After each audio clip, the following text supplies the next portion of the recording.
రాష్ట్ర ప్రభుత్వం ప్రజలకు స్పష్టంగా చెప్పగలగాలి ఎన్నికల్లో చేసిన వాగ్దానాల అమలు తీరు ఎలా ఉంది అనేది.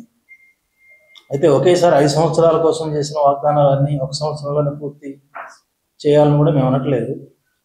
కానీ 5 ఏళ్ళకు చేసిన వాగ్దానాల్లో 5వ వంతు తప్పనిసరిగా 1 సంవత్సరంలో పూర్తి కావాలి. అట్లాంటి బేరీజ్ వేసినప్పుడు సక్రమంగా సాగట్లేదు ఈ పరిపాలన. మాటలు ఎక్కువగా ఉన్నాయి, చేతలు తక్కువగా ఉన్నాయి అనేది మా అభిప్రాయం.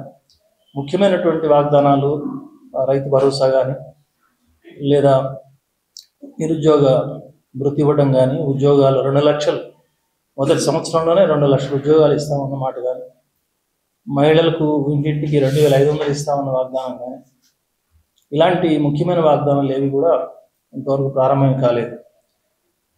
కొంత చేశామని పెంచుకున్న వాగ్దానాల్లో రైతుల 2 లక్షల రుణమాఫీ అది 20,000 కోట్లు మాత్రమే ఇప్పటికి పూర్తి చేశారు. ఇంకా 11,000 కోట్లు బ్యాంకులకు ఇవ్వాల్సిన అవసరం ఉంది.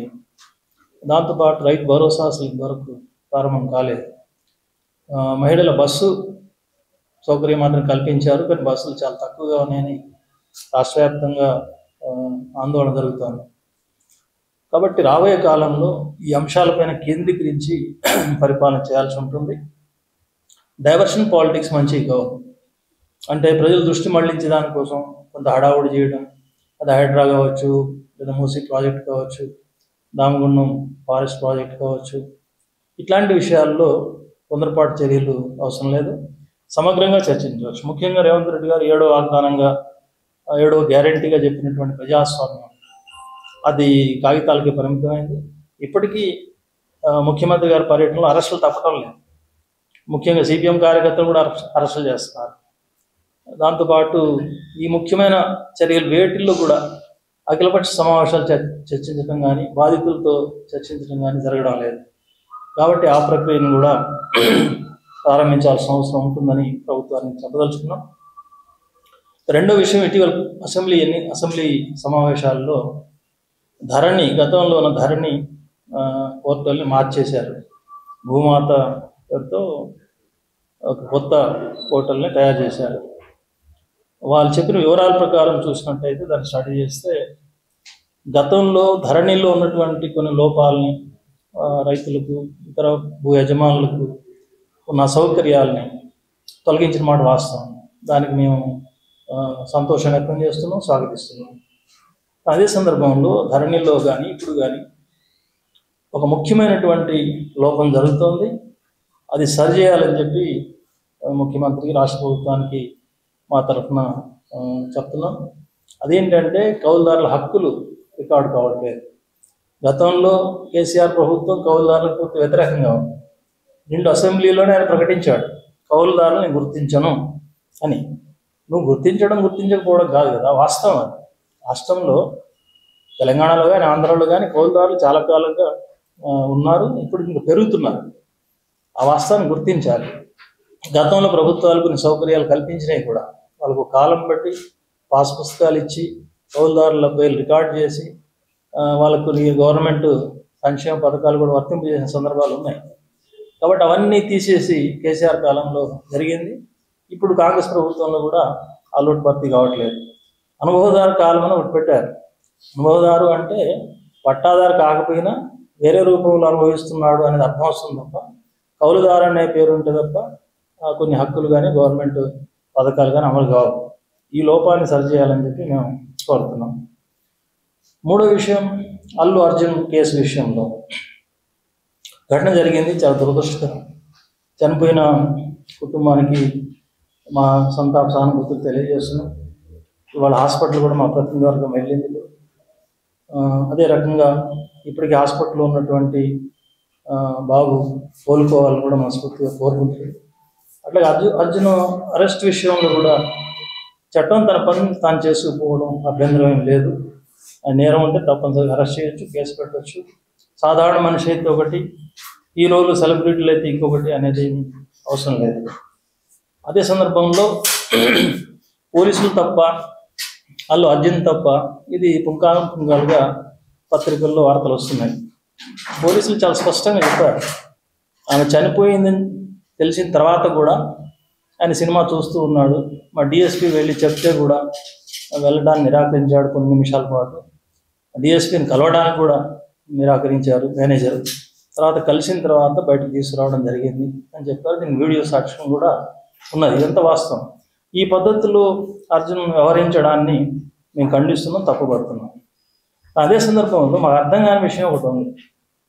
పోలీసులు వివరణ ఇవ్వాలి. ఆ వివరణ ఇస్తే అర్థమవుతుంది. పోలీస్ పర్మిషన్ గురించి, పర్మిషన్కి అప్లికేషన్ పెట్టారు సినిమా థియేటర్ వాళ్ళు, పర్మిషన్ ఇవ్వలేదు. ఇవ్వని విషయం అర్జున్కి తెలియదు అంటున్నారు. తెలియజెప్పాల్సిన బాధ్యత పోలీసులు లేదు అంటున్నారు. అర్జున్కి తెలియజెప్పాల్సిన బాధ్యత లేకపోయినా థియేటర్ యాజమాన్యానికి అప్లికేషన్ ఎవరైతే పెట్టారో వాళ్ళకి తెలియజేయాలి. వాళ్ళు తెలియజేసామంటున్నారు. ఓకే, ఆ డిస్ప్యూట్ సంగతి అలా ఉంచితే పోలీసు వారి మాటలే నమ్మాలనుకున్నా సరే, తెలియజేసినా సరే వాళ్ళు అర్జున్కి తెలియజేయకపోవచ్చు, ఆయన వచ్చి ఈ ప్రమాదానికి కారణం కావచ్చు. అయితే ఒక సెలబ్రిటీ పర్మిషన్ కోరిన తర్వాత దాన్ని నిరాకరించిన తర్వాత ఆ సెలబ్రిటీ యొక్క కదలికల్ని ఇంటెలిజెన్స్ రిపోర్ట్ చేయదా పోలీసుకు? ఆయన తన ఇంటి నుంచి బయలుదేరి థియేటర్కి వచ్చేదాకా ఆయన రావట్లేదని భావిస్తున్నారా పోలీసులు? ఆ సమాచారం ఉంటే ఇక్కడికి వస్తే అర్జున్ లాంటి హీరో ఇక్కడికి వస్తే జనం పోగవుతారని, అల్లరి జరుగుతుందని పోలీసు చెప్పిన కారణంలోనే ఆ థియేటర్కి ఒకటే సందు ఉంది, ఒకటే గేట్ ఉంది అని చెప్తున్నారు కదా. ఇదంతా అంచనా ఉన్నప్పుడు అతని ఇంటి నుంచి బయలుదేరినప్పుడు ఎందుకు ఉపేక్షించారు? అక్కడే ఆపేయచ్చు కదా. చాలామందిని ముఖ్యమంత్రి గారు వస్తున్నారంటే ముందు రోజు రాత్రి మా కార్యకర్తలు అరెస్ట్ చేస్తున్నారు కదా. అట్లాంటిది ఆ జాగ్రత్త ఎందుకు తీసుకోలేకపోయారు అనేది మాకు అర్థం కాలేదు. పోలీసు వివరణలో ఎక్కడా లేదు. అది వివరించాలని చెప్పి పోలీసు అధికారులు కోరుతున్నాం. ఆ లోపం జరిగి ఉంటే అది పోలీసు బాధ్యత వహించాల్సి ఉంటుంది. ఇక మరొక విషయం, మా పార్టీ మహాసభ ప్రతి 3 సంవత్సరాలకు ఒకసారి గ్రామ స్థాయి నుంచి అఖిల భారత స్థాయి దాకా మహాసభలు ప్రజాస్వామ్యంగా జరుగుతాయి.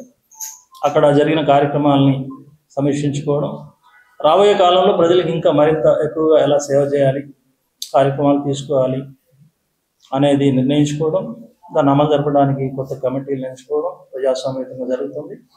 ఆ ప్రక్రియలో భాగంగా ఇప్పుడు తెలంగాణలో ఉన్న కింది స్థాయి సభలన్నీ గ్రామం నుంచి మండలాలు, డివిజన్లు, జిల్లాలు ఇవన్నీ పూర్తయిపోయినాయి.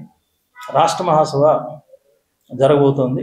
ఇంతకుముందే చెప్పినట్టుగా జనవరి 25 నుంచి 28 వరకు 4 రోజుల పాటు సంగారెడ్డి పట్టణంలో జరగబోతోంది. ఈ మహాసభకు కేంద్ర పార్టీ నుంచి ప్రకాష్ కరత్ గారు, అట్లాగే రాఘవల్ గారు, విజయరాఘవన్ గారు వీళ్ళందరూ హాజరవుతున్నారు. అట్లాగే రాష్ట్రం నుంచి మొత్తం అన్ని జిల్లాల నుంచి 700 మంది వరకు ప్రతినిధులు హాజరవుతారు. ఈ 4 రోజులు చర్చలో పాల్గొంటారు. అక్కడ జరుగుతున్న ఏర్పాట్లు, ఇప్పుడు జరిగిన ఏర్పాట్లు ఆహ్వాన సంఘ అధ్యక్షులు రాములు గారు చెప్తారు. ఈ వివరాలన్నింటినీ మీ ద్వారా ప్రజలు చేరవేసి ఈ మహాసభకు ముందు జరిగే 25వ తేదీ బహిరంగ సభను ఎక్కువ మంది ప్రజలు హాజరై జయప్రదం చేయాలని, రాబోయే కాలంలో సిపిఎం పార్టీ రాష్ట్రంలో తీసుకుపోయే కార్యక్రమాలన్నింటిలో, నిర్వహించే పోరాటాలన్నింటిలో ప్రజలందరూ చురుగ్గా పాల్గొని జయప్రదం చేయాలని మీ ద్వారా విజ్ఞప్తి చేస్తున్నాను.